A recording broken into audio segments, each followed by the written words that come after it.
এটি এমন একটি অভিশপ্ত জঙ্গল যে জঙ্গলে একবার কেউ ঢুকলে আর বের হতে পারে না, এবং আপনি যদি এই জঙ্গল থেকে বের হওয়ার চেষ্টা করেন তাহলে আপনি আপনার জীবন এই জঙ্গলে হারাবেন। কারণ এই জঙ্গলে এমন কিছু অশুভ শক্তি রয়েছে যা আপনাকে একটুও শান্তিতে থাকতে দেবে না। তো চলুন তাহলে জেনে নিই এই জঙ্গল কি এবং এই জঙ্গলে কি রহস্য লুকিয়ে আছে। এই মুভিটির নাম দ্য ওয়াচার এবং এইটা খুব রিসেন্ট টাইমে মুক্তি পেয়েছে। মুভির শুরুতে আমরা একটি গভীর জঙ্গলে একটা মানুষকে দৌড়াতে দেখি, যাকে দেখে মনে হচ্ছিল সে খুবই নার্ভাস এবং সে কোনো কিছু থেকে পালিয়ে বেড়াচ্ছে। আর সে তখন তার ঘড়িতে টাইম দেখতে থাকে যে সন্ধ্যা হতে আর কতক্ষণ বাকি। সে তার জীবন বাঁচানোর জন্য সেইখানে একটা গাছে উঠতে থাকে, কিন্তু সেইখানের একটা ডাল ভেঙে সে নিচে পড়ে যায়। এরপর সে যখন পিছনের দিকে যেতে শুরু করে সেই সময় সেইখানে ভয়ানক আওয়াজ আসতে শুরু করে, আর যখনই সে সেই আওয়াজের দিকে তাকায় তখন তার অবস্থা খারাপ হয়ে যায়। আর তখন কেউ একজন সেইখান থেকে সেই লোকটিকে টেনে নিয়ে চলে যায়। এরপর এইখান থেকে সিন কাট হলে আমরা মিনা নামের একজন মেয়েকে দেখতে পাই, যার মা 15 বছর আগে মারা গেছে এবং সে তখন থেকে লাইফে একাই রয়েছে। মিনা আয়ারল্যান্ডের একটি পেট শপে কাজ করে। মিনার একজন যমজ বোন আছে যার নাম লুসি। এরপর মিনার বস মিনাকে একটি রয়্যাল ফেস্টে যোগ দিতে বলেন এবং সে তখন তাকে চিড়িয়াখানায় একটা তুতা পাখি পাঠানোর কাজ দেয়। এজন্য মিনা তখন সেইখান থেকে বের হয়ে যায় সেই তুতা পাখিটাকে চিড়িয়াখানায় দেওয়ার জন্য। এরপর রাস্তার মাঝে সে তার বোনের ভয়েস মেল পায় যে তাকে তখন কল করতে বলছিল, কিন্তু মিনা সেইখানে সেইটার কোনো উত্তর দেয় না। এরপর মিনাকে আমরা সেই জঙ্গলে প্রবেশ করতে দেখি যেখানে একটু আগে একটা লোককে আমরা মারা যেতে দেখেছি। এরপর যখন সে জঙ্গলের ভিতর প্রবেশ করে তখন তার রেডিওর কানেকশন চলে যায় এবং তার গাড়িও এইখানে খারাপ হয়ে যায়। এরপর সে সেইখানে একটি বোর্ড দেখতে পায় যেখানে 9.2 রিটার্ন লেখা ছিল। এরপর মিনা বোনের ভিতরে থাকা কোনো বাড়ির কাছ থেকে সাহায্য পাওয়ার জন্য সেইখানে জঙ্গলের ভিতরে যেতে থাকে, কিন্তু তখন সে সেইখানে কারোকে তার আশেপাশে দেখতে পায় না। এজন্য সে আবারও গাড়ির দিকে ফিরে আসতে শুরু করে। সেইখানে ফিরে সে দেখে যে সেইখান থেকে তার গাড়ি গায়েব হয়ে গেছে। তখন মিনা বুঝতে পারে যে সে এই জঙ্গলের মাঝে হারিয়ে গেছে। তখন সে সেইখানে অনেকগুলো পাখিকে উড়ে যেতে দেখে। তখন সে বুঝতে পারে যে এইখানে কেউ একজন আছে। আর তখনই সে একজন বুড়ি মহিলাকে দেখতে পায় যার নাম হলো ম্যাডলিন। আর তখন সে তাকে জোরে জোরে বলছিল যে যদি বেঁচে থাকতে চাও তাহলে এই বাংকারের ভিতর চলে আসো। এরপর মিনা সেখানে আরো দুজন লোককে দেখতে পায় যাদের একজনের নাম হলো শেরা এবং অন্যজনের নাম হলো ড্যানিয়েল। তখন ম্যাডলিন তাকে বলে যে এইখানে দা ওয়াচার নামে একটা আত্মার উপস্থিতি রয়েছে এবং সে রাতে আমাদেরকে অবজার্ভ করে এবং রাতে যদি এইখান থেকে কেউ বাইরে যায় সে তাকে মেরে ফেলে। এর পরদিন আমরা দেখতে পাই যে মিনা সেইখান থেকে তার ঘরে ফিরে যাওয়ার ট্রাই করে। এরপর সে যখন এইখানে সবাইকে ছেড়ে চলে যায় দূরে জঙ্গলে সে কাউকে তখন দেখতে পায় এবং সেইটাকে দেখে মিনা এইখান থেকে পালাতে শুরু করে এবং সে পালাতে পালাতে আবারও ব্যাংকারে ফিরে আসে। আর তখন ম্যাডলিন তাকে বলে যে তুমিই প্রথম যে এই জঙ্গল থেকে পালানোর চেষ্টা করছিলে, এবং ম্যাডলিন তাকে আবারও বোঝানোর ট্রাই করে যে সে এই জঙ্গল থেকে কোনোভাবেই পালাতে পারবে না এবং এই জঙ্গল হলো একটি হ্যালুসিনেশন এবং এই জঙ্গল যে কোনো মানুষকেই পাগল করে দিতে পারে। এই জঙ্গলের চারিপাশে একটা বোর্ড লাগানো এবং সেইখানে একটা বৃত্ত আঁকানো, এবং তুমি যদি এই বাউন্ডারির ভিতরে থাকো সন্ধ্যা হওয়ার আগ পর্যন্ত তাহলে তুমি তোমার জীবন বাঁচাতে পারবে, এবং যখনই তুমি এই বাউন্ডারি ক্রস করবে তখনই ওরা তোমাকে মেরে ফেলবে। আর তখন ম্যাডলিন তাকে বলে যে এই বোর্ড একজন প্রফেসরে বানাইছিল। এরপর দিন শেরা ও ড্যানিয়েল জঙ্গলের ভিতরে আসে কিছু জিনিস সংগ্রহ করার জন্য। শেরা এবং ড্যানিয়েল এই জঙ্গলে 5 মাস ধরে ফেসে আছে এবং মিনা সেইখানে আসে তখন এবং তাদেরকে জিজ্ঞাসা করে যে এই ওয়াসার কি এবং তারা তাদের থেকে কি চাই। তখন শেরা তাকে বলে যে এইটা হলো একটা ডাইনির মতো এবং এইটা আপনাকে পাগল করে দিতে পারে। এরপর শেরা মিনাকে একটা গর্তের কাছে নিয়ে যায় যেখানে ওয়াচাররা দিনের বেলায় লুকিয়ে থাকে এবং বাংকারের একদিকে আয়না মতো ছিল এবং সেই আয়নার দিকে কখনোই নিজের পিঠ দেখানো যাবে না এবং অন্ধকার হয়ে যাওয়ার পর কখনোই দরজা খোলা যাবে না এবং সেই গর্তের দিকে কখনোই যাওয়া যাবে না এবং সর্বদা সূর্যের আলোতে থাকতে হবে। এবং তারা কয়েক মাস ধরে এই রুল ফলো করে চলেছে যার কারণে তারা এখনো পর্যন্ত জীবিত আছে। এরপর রাত্রেবেলা মিনা সেই আয়নার উপরে নিজের নখ দিয়ে ঠুকরে ঠুকরে শব্দ করছিল আর তখনই মিনা সেইখানে কিছু একটা আওয়াজ শুনতে পায় এবং সেইটাকে আরো ভালোভাবে শোনার জন্য সে আয়নায় নিজের কান লাগিয়ে শোনার ট্রাই করে, কিন্তু সে সেইখানে কোনো আওয়াজ শুনতে পায় না। আর যখন আবারও এইখানে জোরে আওয়াজ হয় তখন ম্যাডলিন তার কাছে চলে আসে।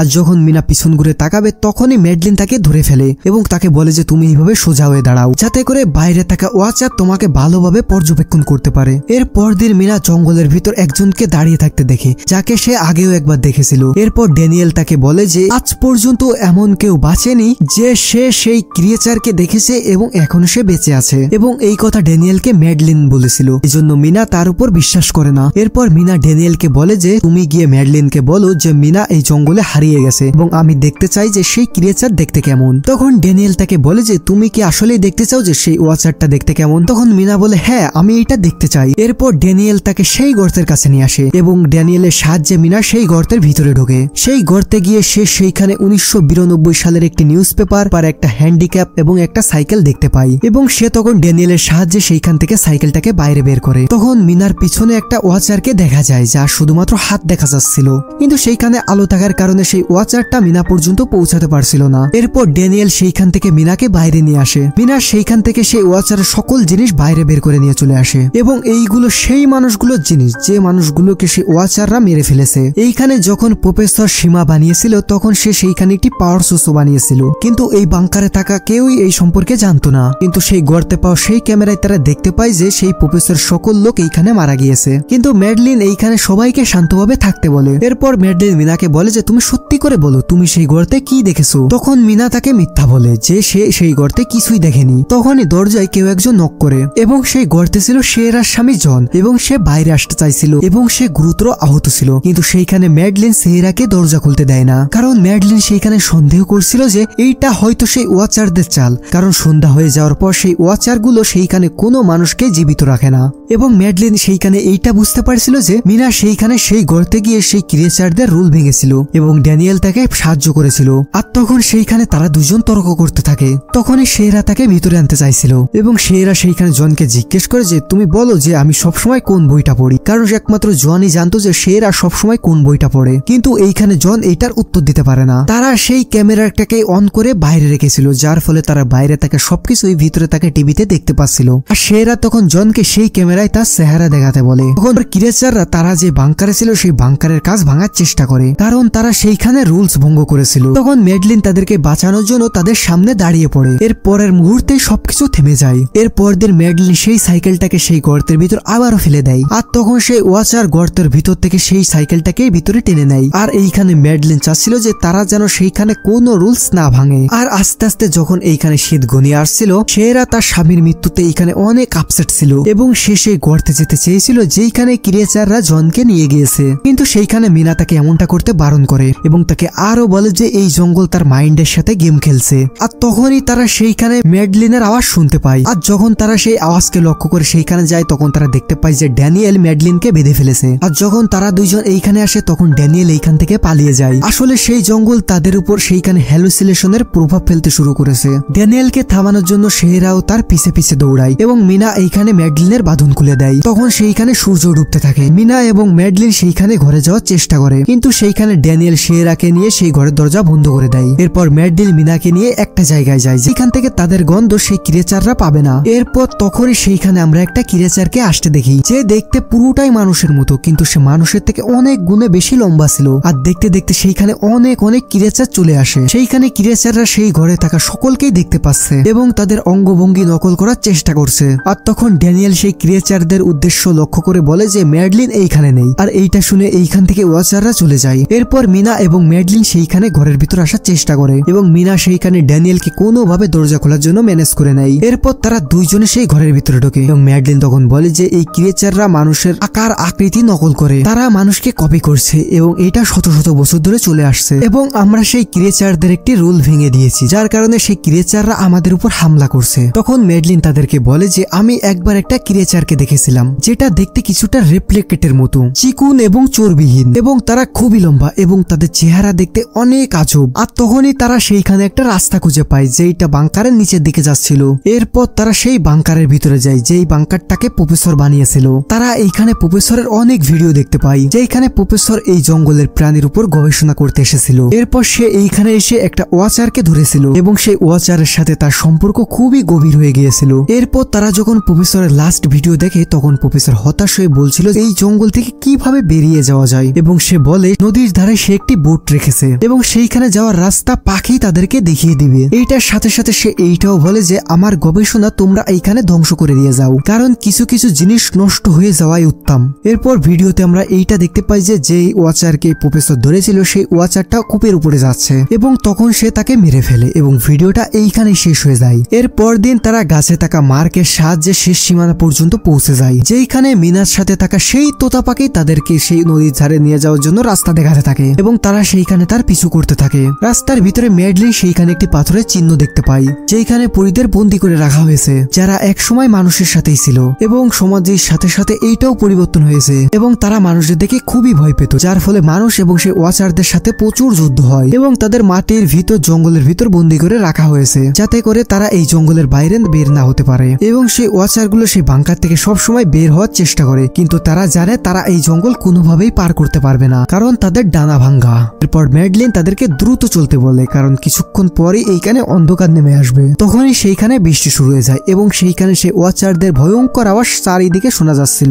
এর কিছুক্ষণ পরে এইখানে অন্ধকার হয়ে যায় এবং সেই ক্রিয়েচাররা সেইখানে গর্ত থেকে বেরিয়ে আসতে থাকে। এরপর তারা সেইখান থেকে দৌড়াতে থাকে এবং শেষ পর্যন্ত তারা সেই নদীর কাছে চলে আসে। এরপর অবশেষে তারা সেই নৌকার কাছে পৌঁছায় এবং তারা সেইখান থেকে নৌকা নিয়ে যেতে থাকে, কিন্তু সেইখানে একটা ওয়াচার জনের রূপ নিয়ে এসে এইখানে ড্যানিয়েলকে কৌশলে মেরে ফেলে। এরপর মিনা, শেহরা এবং ম্যাডলিন এইখান থেকে পালাতে সক্ষম হয়। এরপর আমরা নদীর ধারে অনেক অনেক ক্রিয়েচারকে দেখতে পাই, যারা এই জঙ্গলে মারা যাওয়া সকল মানুষের রূপ ধরেছিল, যার মধ্যে একজন ড্যানিয়েলের রূপ নিয়েছিল। এর মানে হলো সেইখানে সেই ওয়াচারগুলো যে কোনো মানুষের রূপ নিতে পারত। এরপর তারা তিনজন সেইখান থেকে পালিয়ে শহরে গিয়ে পৌঁছায়, কিন্তু মিনার কাজ এখন শেষ হয়নি, কারণ সে প্রফেসর তো তাদেরকে বলেছিল যে তার রিসার্চ এবং তার সকল কিছু যেন ধ্বংস করে দেয়। এরপর মিনা চলে যায় সেই প্রফেসরের ইউনিভার্সিটিতে এবং সেইখানে সে প্রফেসরের রিসার্চ করা সেই বই পড়তে শুরু করে এবং আমরা জানতে পারি যে সেই ওয়াচারগুলো একসময় মানুষদের সাথেই থাকতো এবং তাদের মানুষদের সাথে খুবই ভালো সম্পর্ক ছিল। আর এই ভালো সম্পর্কের কারণে এইখানে অনেক হাইব্রিড বাচ্চাও জন্ম নিয়েছে, যার মানে হলো অর্ধেক মানুষ এবং অর্ধেক সেই ওয়াচার। এরপর যখন সে ওয়াচার এবং মানুষদের মধ্যে যুদ্ধ হয় এবং মানুষরা তাদেরকে সেই বাংকারে বন্ধ করে দেয়, এখন প্রশ্ন আসে যে সেই হাইব্রিড বাচ্চাদের কি হলো এবং তারা কোথায় গেল? তাদেরকে তো চেনা মুশকিল, কারণ তাদের ভিতর তো মানুষের সকল গুণাবলী রয়েছে। সেই প্রফেসরের ইউনিভার্সিটিতে এবং সেই প্রফেসরের ঘরে অনেক ঘাটাঘাটি করতে করতে মিনা সেইখানে একটা ছবি খুঁজে পায়। সেই ছবিতে কি ছিল সেইটা আমাদেরকে দেখানো হয় না, তবে সেটার রহস্য এখনই উদ্ঘাটন করা হবে। এরপর মিনা চলে যায় সেইখান থেকে শেহরার সাথে সাক্ষাৎ করার জন্য। এরপর সে শেহরাকে সেইখানে সত্যি কথাইগুলোই বলে, যেইটা সে প্রফেসরের ঘরেই পেয়েছে, যে ছবিগুলো, যেই ছবির ভিতরে আমরা প্রফেসর এবং তার স্ত্রীকে দেখতে পাই, যেইখানে তার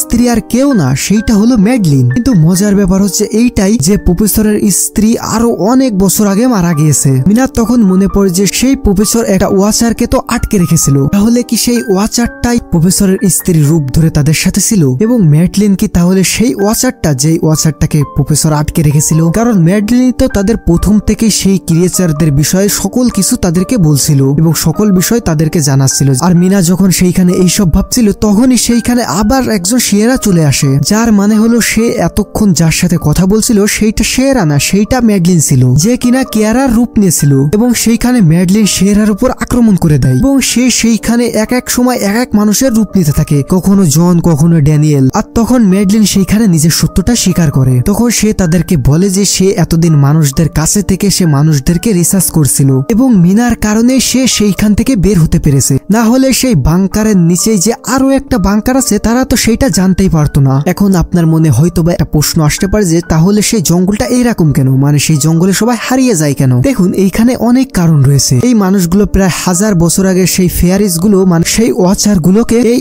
স্থানে ভ্যানিশ করে দিয়েছিল। আর যে সময় তাদেরকে এইখানে বন্দি করে দেওয়া হয়েছিল সেই সময় ব্ল্যাক ম্যাজিক ট্যাজিক ছিল। আর যেহেতু এটা অনেক আগের কথা, সেই জন্য বর্তমান টাইমে এইটার আর এক্সপ্লেন করা হয়নি। এখন কথা হচ্ছে সেই ম্যাডলিন এখন কি মিনাকে হত্যা করে দেবে? কারণ মানুষদের উপর তো তার পুরনো রাগ রয়েছে, কারণ মানুষরাই তো তাদেরকে সেই গর্তে বন্দি করে দিয়েছিল। কিন্তু সেইখানে ম্যাডলিন সেইটা করে না, কারণ সে হচ্ছে একটা হাইব্রিড, যার মানে হচ্ছে তার মধ্যে মানুষ এবং ওয়াচার দুইটারই রক্ত রয়েছে। যেহেতু ম্যাডলিন একটা হাইব্রিড, সেই কারণে তার নিজের লোকেরাই তাকে কখনো কখনো সেইখান থেকে তাড়িয়ে দিত, যার কারণে ম্যাডলিন কোনোদিন তার নিজের লোকেদেরই নিজের বলতে পারেনি। এজন্য সে মানুষদের উপর আলাদা একটা টান অনুভব করতে পারে। সে প্রথম থেকে মানুষদের অ্যাডভাইস দিয়েছে এবং তাদেরকে বাঁচিয়ে রেখেছে, যদিও সে মানুষদের পর্যবেক্ষণ করছিল, কিন্তু সেইখানে কোনো মানুষের সে ক্ষতি হতে দেয়নি। যেখানে বাকি ওয়াচাররা সেইখানে সবাইকে পাগলের মতো মেরে চলছিল, অবশ্যই সে সেইখানে সবার থেকে আলাদা। এবং মিনা এটা বুঝতে পেরেছিল সেই প্রফেসরের সেই ডকুমেন্টস গুলো থেকে। এবং ম্যাডলিন এটা মনে করে যে সে শুধু একা নাই পৃথিবীতে, এরকম আরো হাইব্রিড পৃথিবীতে ছড়িয়ে আছে এক এক কোণে, এবং যদি সে তাদেরকে খুঁজে পায় তাহলে সে আর একা থাকবে না, কারণ সে তাদের মতো আরো অনেককে খুঁজে পেয়েছে। এবং এই আশা নিয়ে সে সেইখানে মিনাকে জীবিত ছেড়ে দেয় এবং সেইখান থেকে সে চলে যায়। এরপর মুভির লাস্টে আমরা দেখতে পাই যে মিনা তার যমজ বোন লুসির সাথে দেখা করতে গেছে। তখন আমরা দেখতে পাই যে জানালার বাইরে থেকে মিনার উপর কেউ একজন নজর রাখছিল। আর এইটার সাথে সাথে এই মুভিটা এইখানে শেষ হয়ে যায়। মুভির এক্সপ্লেনটা কেমন লাগলো সেটা কমেন্ট করে জানাতে ভুলবেন না। ভালো লাগলে ভিডিওতে লাইক করুন এবং চ্যানেলটি সাবস্ক্রাইব করুন। দেখা হবে আগামী কোনো ভিডিওতে। সে পর্যন্ত ভালো থাকুন, সুস্থ থাকুন। আল্লাহ হাফেজ।